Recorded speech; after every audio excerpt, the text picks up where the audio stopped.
എല്ലാ രാത്രിയും എന്റെ കിടക്കയിൽ എന്റെ ഭർത്താവിനൊപ്പം ഉണ്ടായിരുന്നത് എന്റെ സ്വന്തം സഹോദരിയായിരുന്നു. കേൾക്കുമ്പോൾ വിചിത്രമായിട്ട് തോന്നുന്നുണ്ടല്ലേ? പക്ഷെ അത് സത്യമാണ്. ഞാൻ ഗുൻഗുൻ. ഇതെന്റെ കഥയാണ്. അന്ന് രാത്രി എന്റെ വിവാഹവാർഷികമായിരുന്നു. പക്ഷെ എന്റെ ഭർത്താവ് സെഹബ്സാദ ഇതുവരെ വീട്ടിലെത്തിയിരുന്നില്ല. എന്നാൽ അന്ന് എന്റെ ഇളയ സഹോദരി മുൻമുൻ ക്ഷണിക്കാതെ വീട്ടിലെത്തി.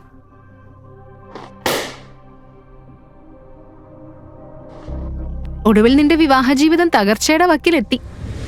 ഈ ദിവസം വരാൻ ഞാൻ എത്ര നാളായിട്ട് കാത്തിരിക്കുകയാണെന്ന് അറിയോ? നീ എന്താ പറയുന്നത്? സ്വന്തം ചേച്ചിയോട് ആരെങ്കിലും ഇങ്ങനെയൊക്കെ സംസാരിക്കോ? നിന്റെ ഭർത്താവ് ഷെഹബ്സാദയുടെ ജനിക്കാനിരിക്കുന്ന കുഞ്ഞ് ഇപ്പൊ എന്റെ വയറ്റിലാ വളരുന്നത്. I M pregnant. നിന്റെ ഭർത്താവിന് നിനക്ക് കൊടുക്കാൻ കഴിയാത്ത സ്നേഹം അവന് എന്നിൽ നിന്ന് കിട്ടി.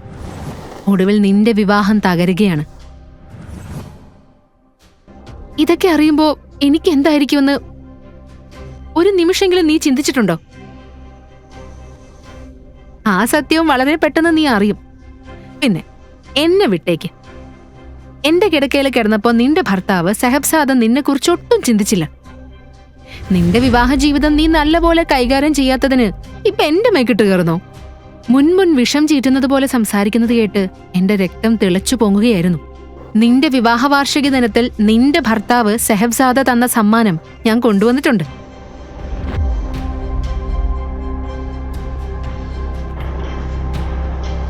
ആ പേപ്പറുകൾ കണ്ട നിമിഷം എന്റെ കാലിനടിയിലെ മണ്ണ് ഒലിച്ചു പോയതുപോലെ തോന്നി. അത് ഡിവോഴ്സ് പേപ്പേഴ്സ് ആയിരുന്നു. അതിൽ എന്റെ പേരും സെഹബ്സാദയുടെ പേരും എഴുതിയിരുന്നു. അത് കണ്ടതോടെ ഞാൻ തലയിൽ കൈവച്ച് നിലത്തിരുന്നു. എന്തൊരു ദുർവിധി! ഇതൊക്കെ നേരത്തെ മനസ്സിലാക്കി എന്റെ വയറ്റിലായിരിക്കേണ്ട കുഞ്ഞ് ഇപ്പോൾ എന്റെ സഹോദരിയുടെ വയറ്റിലാണെന്ന് ഞാൻ അറിഞ്ഞു. ഇപ്പോൾ വിവാഹവാർഷിക ദിനത്തിൽ ഭർത്താവിൽ നിന്ന് കിട്ടിയ സമ്മാനമാകട്ടെ ഈ ഡിവോഴ്സ് പേപ്പേഴ്സും. നിന്നിങ്ങനെ കാണുമ്പോഴൊക്കെ എനിക്ക് റിഗ്രറ്റാ. നിന്നെ വിവാഹം കഴിച്ചതിലുള്ള ഖേദം.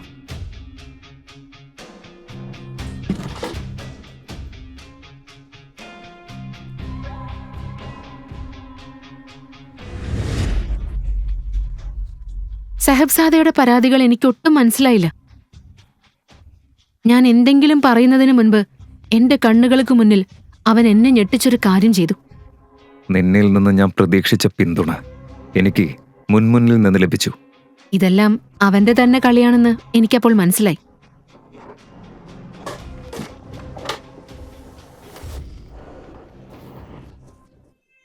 അമ്മേ, പ്ലീസ് സെഹബ്സാദയോടൊന്ന് പറഞ്ഞു മനസ്സിലാക്കൂ. ഇതെല്ലാം എങ്ങനെ സംഭവിക്കുമെന്നൊന്നും എനിക്കറിയില്ല. പക്ഷെ എനിക്ക് നിങ്ങളിൽ വിശ്വാസമുണ്ട്. ഞങ്ങളുടെ ഈ ബന്ധത്തിന് ഞാൻ എത്രമാത്രം വില കൊടുക്കുന്നുവെന്ന് നിങ്ങൾക്ക് നന്നായി അറിയാം. നീ ഈ വീട്ടിലേക്ക് വന്ന കാലം മുതൽ തന്നെ നീ എന്റെ മകന് ചേരുന്നവളല്ലെന്ന് എനിക്കറിയാമായിരുന്നു. ഇന്ന് വരെ ഈ കുടുംബത്തിന് നീ ദുഃഖം മാത്രമാണ് സമ്മാനിച്ചത്. ഒരവകാശിയെ പോലെ ഈ കുടുംബത്തിന് നൽകാൻ നിനക്ക് കഴിഞ്ഞിട്ടില്ല. നിന്നിൽ നിന്ന് വേറെ എന്താ പ്രതീക്ഷിക്കാനുള്ളത്? ഇനി നിന്റെ മുഖം എന്റെ കൺമുന്നിൽ കണ്ടുപോകരുത്. ആരും എന്റെ വാക്കുകൾ കേൾക്കാത്തപ്പോ എനിക്ക് മുന്നിൽ ഒരു വഴിയേ ഉണ്ടായിരുന്നുള്ളൂ. അത് അമ്മയെയും അച്ഛനെയും കാണുക എന്നതായിരുന്നു. എന്തായാലും മുൻമുൻ എന്നോട് ചെയ്തത് അവരും അറിയേണ്ടതല്ലേ. എന്നാൽ അവിടെ എത്തിയപ്പോ എന്നെ അടിമുടി നടുക്കിയ ഒരു സത്യം എന്റെ മുന്നിൽ വെളിവായി. ഞാൻ എത്തുമ്പോഴേക്കും മുൻമുൻ അവിടെ എത്തിയിരുന്നു. നോക്കു ഗുൻഗുൻ, മുൻമുന്ന് സെഹബ്സാദയെ ഇഷ്ടമായിട്ടുണ്ടെങ്കിൽ, സെഹബ്സാദയ്ക്ക് മുൻമുന്ന് ഇഷ്ടമാണെങ്കിൽ അതിലെന്താ തെറ്റ്? സെഹബ്സാദയെ വിവാഹം കഴിച്ചത് ഞാനാണ്. അവൻ എന്റെ ഭർത്താവാണ്. മുൻമുൻ ഇഷ്ടപ്പെട്ട ഒരു സാധനവും അവൾ ആവശ്യപ്പെട്ടിട്ട് നിങ്ങൾ വാങ്ങിക്കൊടുക്കാതിരുന്നിട്ടില്ല. ചെറുപ്പം മുതൽ നിങ്ങൾ ഇങ്ങനെയല്ലേ ചെയ്യുന്നത്? എനിക്ക് ഇഷ്ടപ്പെട്ടത് എന്തും നിങ്ങൾ അവസാനം മുൻമുന്നാണ് കൊടുത്തത്. അമ്മ, പ്ലീസ് എന്തെങ്കിലും പറ. ഞാൻ നിന്നെ എന്റെ വയറ്റിൽ ചുമന്ന് പ്രസവിച്ചിട്ടില്ല. എനിക്ക് താല്പര്യമില്ലാതിരുന്നിട്ടും നീ ഞങ്ങളുടെ ജീവിതത്തിൽ ഒരു ഭാരമായി മാറി. അത് കേട്ടതോടെ ഞാൻ മിണ്ടാതെയായി. അത്രയും വലിയൊരു സത്യമായിരുന്നു അത്. അതിന്റെ ആഘാതത്തിൽ എനിക്കൊന്നും പറയാൻ കഴിഞ്ഞില്ല. ഇനി ഞാൻ അറിയാൻ ഒന്നും ബാക്കിയുണ്ടായിരുന്നില്ല.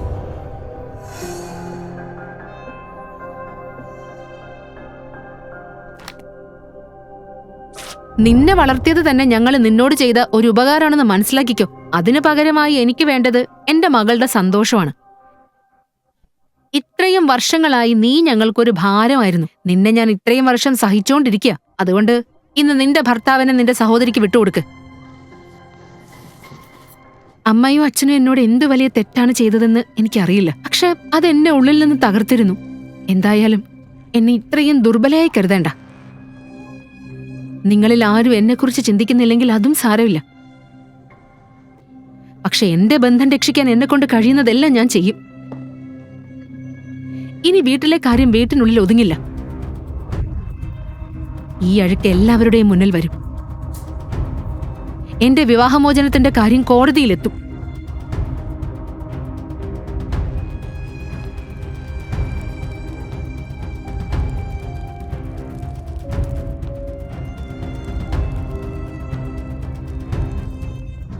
അടുത്ത ദിവസം ഞാൻ തിരികെ എന്റെ വീട്ടിലെത്തി.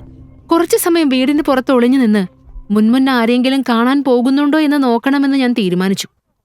ഇന്നലെ ഞാൻ കേസ് കൊടുക്കുമെന്ന് ഭീഷണിപ്പെടുത്തിയിരുന്നു. മുൻമുന്ന അത് കേട്ട് വെറുതെ ഇരിക്കുന്ന ആളല്ല. എന്റെ സംശയം ശരിയായിരുന്നു. അവളെ പിന്തുടരാതെ എനിക്ക് വഴിയില്ലായിരുന്നു. അവൾ ഇവിടെ എന്താണ് ചെയ്യുന്നതെന്ന് അറിയേണ്ടതായിരുന്നു. അവൾ കോടതിക്കുള്ളിൽ കയറിയതിന് പിന്നാലെ ഞാനും അകത്തേക്ക് ചെന്നു. പക്ഷേ ആളുകളുടെ തിരക്കിനിടയിൽ അവൾ എവിടെയോ മറഞ്ഞുപോയി. ഗുൻഗുൻ, നീ എന്നെ പിന്തുടർന്നാണ് ഇവിടെ വന്നതെന്ന് എനിക്കറിയാം. പക്ഷെ ഇത്രയും ഓടി നടക്കേണ്ട ആവശ്യം എന്താ? ഞാൻ ചെയ്യുന്നതെല്ലാം നിനക്ക് വേണ്ടിയാണ്. ഇന്നല്ലെങ്കിൽ നാളെ, വളരെ പെട്ടെന്ന്. ഞാൻ ഇവിടെ വന്നത് എന്തിനാണെന്ന് നീ അറിയും. ഒരാളുടെ കുടുംബജീവിതം തകർക്കാൻ ആരെങ്കിലും ഇത്രയും കഷ്ടപ്പെടുമെന്ന് എനിക്ക് എത്ര ചിന്തിച്ചിട്ടും വിശ്വസിക്കാനാവില്ല.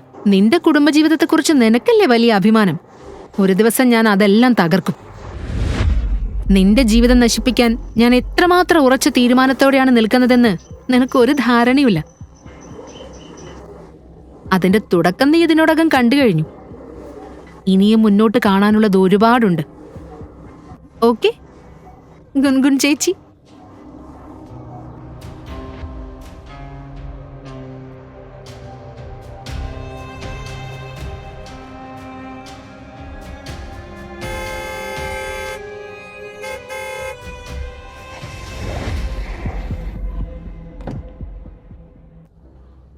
ഈ സിറ്റിയിൽ മുന്നോട്ടേക്ക് എടുത്തു ചാടാൻ എന്റെ കാറ് മാത്രമേ കിട്ടിയുള്ളൂ അല്ലേ നിനക്ക്? എത്ര നേരമായി ഞാൻ ഹോൺ അടിച്ചുകൊണ്ടിരിക്കുക.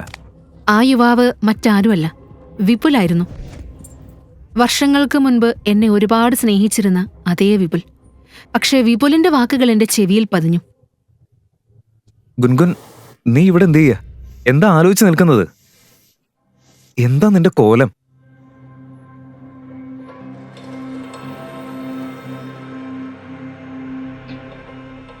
കുറച്ചു മണിക്കൂറുകൾക്ക് ശേഷം ഞാൻ കണ്ണു തുറന്നപ്പോൾ ഒരു വലിയ കൊട്ടാരം പോലെയുള്ള വീട്ടിലായിരുന്നു ഞാൻ. ചുറ്റും നോക്കിയപ്പോൾ അവിടെ ആരെയും കണ്ടില്ല.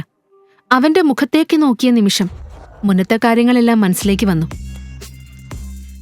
നീ എന്റെ വഴിയിലേക്ക് വന്നത് നിന്റെ ഭാഗ്യ. അല്ലായിരുന്നെങ്കിൽ നിനക്ക് എന്ത് സംഭവിക്കുമായിരുന്നുവെന്ന് എനിക്ക് പോലും അറിയില്ല.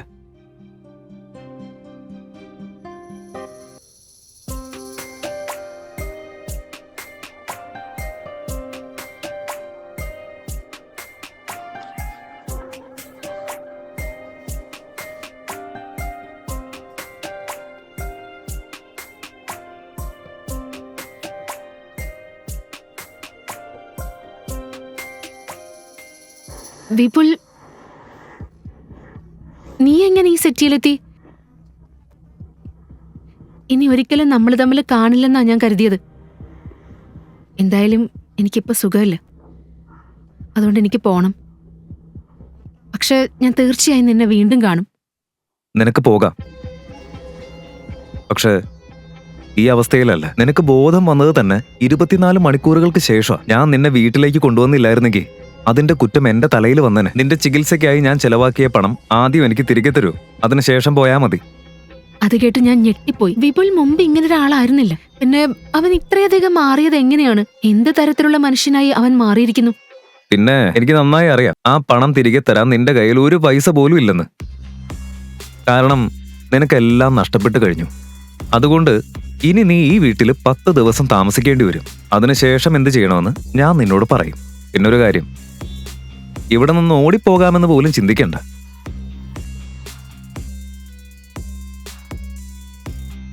അവന്റെ വാക്കുകൾ കേട്ട് ഞാൻ മിണ്ടാതെയായി. ശരിക്കും എന്റെ കയ്യിൽ പണമൊന്നും ഉണ്ടായിരുന്നില്ല. കാരണം ഒന്നും ആലോചിക്കാതെയാണ് ഞാൻ വീട് വിട്ടിറങ്ങിയത്. ഞാൻ വീട് വിട്ടിറങ്ങിയെന്ന് കരുതിയിരുന്നു. പക്ഷേ ഇതെല്ലാം വിപുൽ എങ്ങനെ അറിഞ്ഞു എന്നതാണ് എന്നെ അത്ഭുതപ്പെടുത്തിയത്. ആ പെൺകുട്ടി ഇവിടെ എത്തിയിട്ടുണ്ട്. ഞാൻ കരുതിയതുപോലെ തന്നെ അവൾക്ക് നേഹയുമായി വലിയ സാമ്യമുണ്ട്. അതുകൊണ്ട് ഞാൻ അവളെ ഇവിടെ താമസിപ്പിച്ചിരിക്കുക.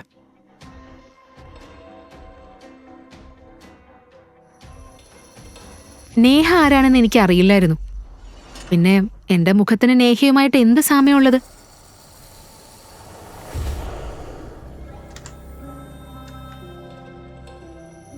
എന്തായാലും വിപുൽ ചെയ്യുന്നതെല്ലാം എന്റെ സങ്കല്പങ്ങൾക്കും അപ്പുറമായിരുന്നു. വിപുൽ ഒരുക്കുന്ന ഒരു ഗൂഢാലോചനയുടെ സത്യം എനിക്ക് കണ്ടെത്തണമായിരുന്നു. അതുകൊണ്ടാണ് അന്ന് രാത്രി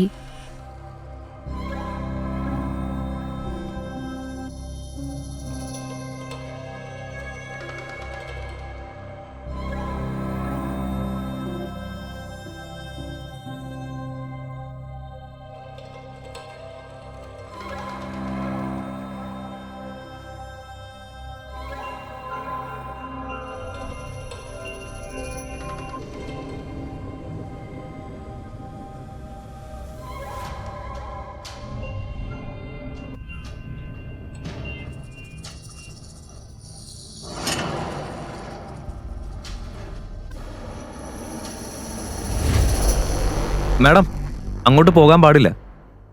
മിസ്റ്റർ വിപുൽ അവിടേക്ക് ആരെയും പോകാൻ അനുവദിക്കരുതെന്ന് പ്രത്യേകം പറഞ്ഞിട്ടുള്ളതാ.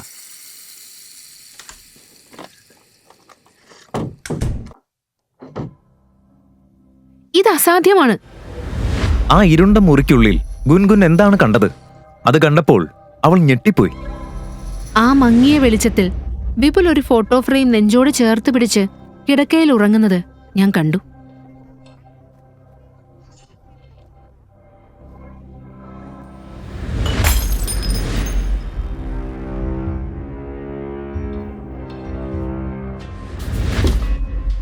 എന്റെ മുറിക്കുള്ളിൽ കയറാൻ നിനക്ക് എങ്ങനെ ധൈര്യം വന്നു? ഞാൻ നിന്നെ സഹായിച്ചു. അതിന്റെ മറുപടിയായി നീ എന്നെ തന്നെ ഉപയോഗിക്കാൻ നോക്കാണോ? എന്താ? നീ ഇത്ര മോശമായിട്ട് ചിന്തിക്കുന്ന ആളാണോ? എന്നെ വെറുതെ വിട്ടേക്ക്. ഞാൻ ആരെയാ സഹായിച്ചതെന്ന് എനിക്കറിയില്ലായിരുന്നു. എന്നെപ്പോലൊരു വിജയിച്ച ആളെ വലയിലാക്കാമെന്ന് പോലും ചിന്തിക്കണ്ട. നിനക്കായി ജീവൻ പോലും കൊടുക്കാൻ തയ്യാറായിരുന്ന ആ കാലമൊക്കെ കഴിഞ്ഞുപോയി.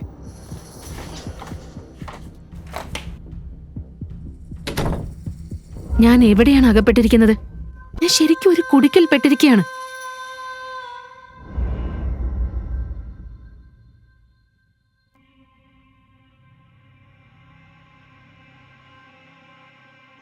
നിന്റെ സുഗന്ധം പോലും ഞാൻ മറന്നുപോയിരുന്നു. എന്തായാലും നിനക്കായി ഞാൻ ചെലവാക്കിയ പണത്തിന് എങ്ങനെ കണക്ക് തീർക്കണമെന്ന് ഞാൻ പറഞ്ഞുതരാം. അത് കേട്ട് ഞാൻ ഭയന്നുപോയി. അവൻ എന്നോട് എന്താണ് ചെയ്യാൻ പോകുന്നതെന്ന് എനിക്കറിയില്ലായിരുന്നു. എനിക്ക് ഇവിടെ നിന്ന് പോകണമെന്ന് വിപുലിനോട് പറയാനുള്ള ധൈര്യം പോലും എനിക്കുണ്ടായില്ല.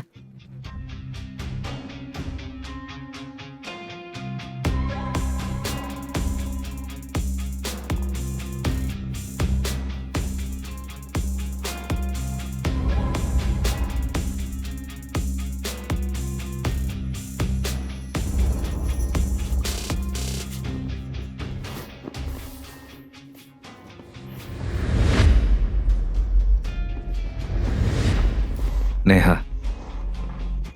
നിന്നെ എത്രമാത്രം മിസ് ചെയ്തിരുന്നുവെന്ന് നിനക്കറിയോ? നീ എന്നോട് ചെയ്തത് ശരിയായിരുന്നില്ല. വിപുൽ, നീ എന്താ ഇവിടെ? എന്നോട് എന്താ ചെയ്യുന്നത്? നേഹ, നീ എന്നെ നിന്റെ വലയിലാക്കിയിരിക്കുന്നു. നോക്ക്, എനിക്ക് നിന്നോടൊന്നും ചെയ്യാനില്ല. ശരി, അത് വിട്ടേക്ക്. നിന്നെപ്പോലെയുള്ള ഒരുപാട് പെൺകുട്ടികളെ ഞാൻ കണ്ടിട്ടുണ്ട്. പിന്നെ കേൾക്ക്, നീ സുഖം പ്രാപിക്കാനാണ് ഞാൻ നിന്നെ ഇവിടെ താമസിപ്പിച്ചത്. നാളെ രാവിലെ നിനക്ക് ഇവിടുന്ന് പോവാം.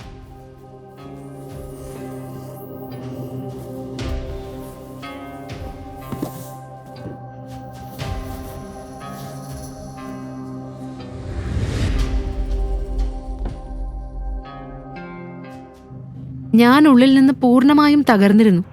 കഴിഞ്ഞ കുറച്ചു ദിവസങ്ങൾക്കുള്ളിൽ എന്റെ സഹോദരി എന്റെ ഭർത്താവിനെ എന്നിൽ നിന്ന് തട്ടിയെടുത്തു. ഇപ്പോൾ എന്റെ ഭൂതകാലം വന്ന് എന്റെ വർത്തമാന ജീവിതം തകർത്തു. പക്ഷെ ഇനി മതി ഗുൻഗുൻ, നിന്നെ രക്ഷിക്കാൻ ഇനി ആരും വരില്ല. ഒരത്ഭുതവും സംഭവിക്കില്ല. നിന്റെ പോരാട്ടം നീ തന്നെ പോരാടണം. നിനക്കുള്ള അവകാശം നീ തന്നെ നേടിയെടുക്കണം. ഒരുപാടായി, ഇനി മതി.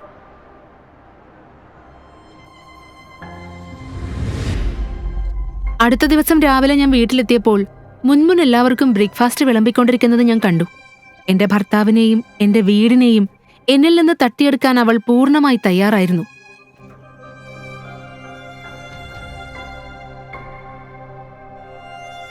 ഈ ബന്ധം എന്തുകൊണ്ടാണ് തകരുന്നതെന്ന് എന്നെക്കാൾ നന്നായി നിനക്കറിയാം.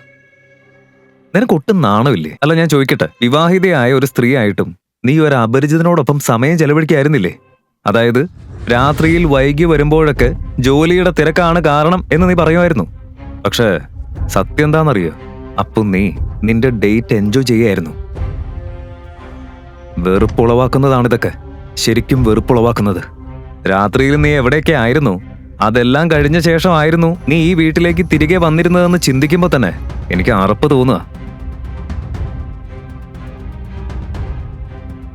നിനക്കിപ്പോഴും കുറച്ചെങ്കിലും നാണം ബാക്കിയുണ്ടെങ്കിൽ, ഈ കുടുംബത്തോടൊരു ബഹുമാനമെങ്കിലും ഉണ്ടെങ്കിൽ ഇന്ന് തന്നെ ഈ വിവാഹമോചന രേഖകളിൽ ഒപ്പിട്.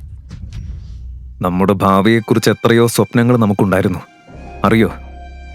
പക്ഷെ നിന്റെ പ്രവൃത്തികള്, നിന്നോടുള്ള എന്റെ വിശ്വാസം എന്നേക്കുമായി തകർത്തു കളഞ്ഞു. ഒരു ഭർത്താവിനും ഇത്തരമൊരു അവസ്ഥ വരരുതെന്നാണ് എന്റെ പ്രാർത്ഥന.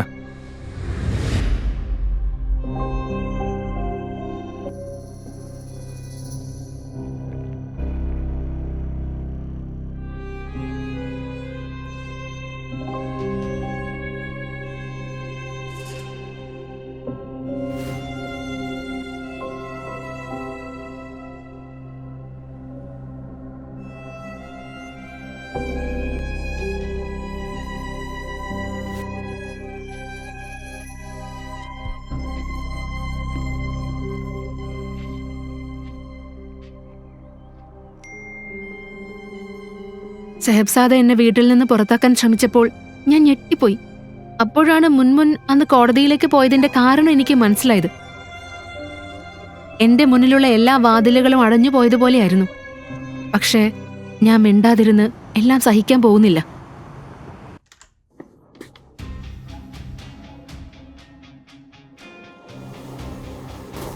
ഗുൻഗുൻ, ഞാൻ തീർച്ചയായും നിന്നെ സഹായിക്കും. പക്ഷെ അതിനൊരു നിബന്ധനയുണ്ട്. നീ എന്നെ രഹസ്യമായി വിവാഹം കഴിക്കണം. നമ്മൾ ഭാര്യയും ഭർത്താവും പോലെ ജീവിക്കും.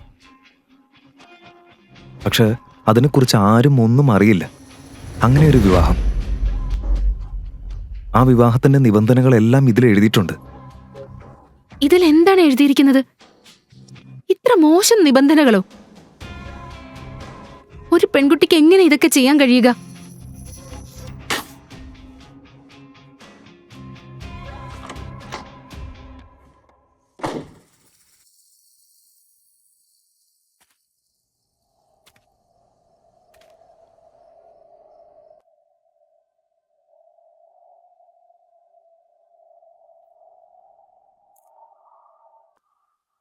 ഈ സമയത്ത് ഇവിടെ ഒറ്റയ്ക്കൊരു പെൺകുട്ടിയോ?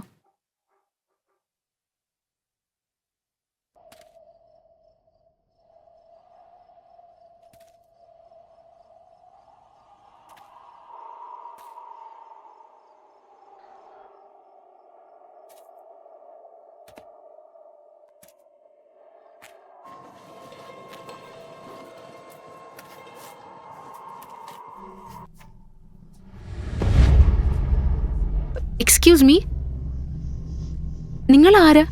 പിന്നെ ഇവിടെ എന്താ ചെയ്യുന്നത്?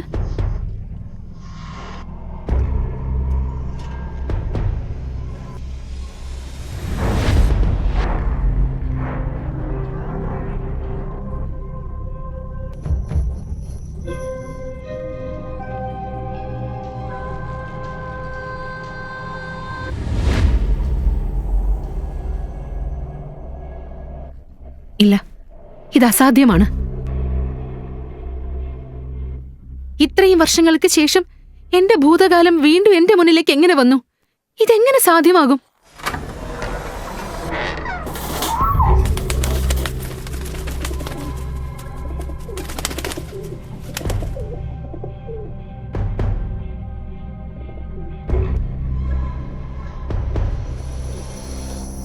ആരാണ് ഈ സ്ത്രീ? ആ വിവാഹ കരാറിലെ നിബന്ധനകളിൽ എന്താണ് എഴുതിയിരിക്കുന്നത്? ഗുൻഗുന് തന്റെ സഹോദരി മുൻമുന്നോട് പ്രതികാരം ചെയ്യാൻ കഴിയുമോ? വിപുൽ എന്തിനാണ് ഗുൻഗുനോട് ഇങ്ങനെ പെരുമാറുന്നത്? ഇതെല്ലാം അറിയാൻ ഇപ്പോൾ തന്നെ പോക്കറ്റ് FM ഡൗൺലോഡ് ചെയ്യൂ.